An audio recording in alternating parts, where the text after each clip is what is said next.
Hey everybody, this is Taylor the Engine here on YouTube. Here's what I just dug out of the trash today. I have no clue what it is, but I know it's vintage and it was definitely worth grabbing.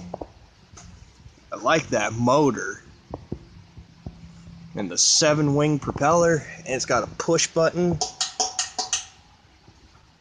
Yeah. So, the only question is, does it work? Oh, hell yeah!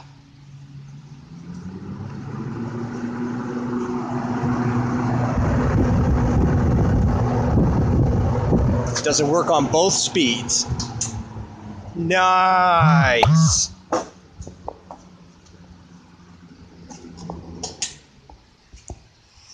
All it needs is a front grille, and it'll be good to go.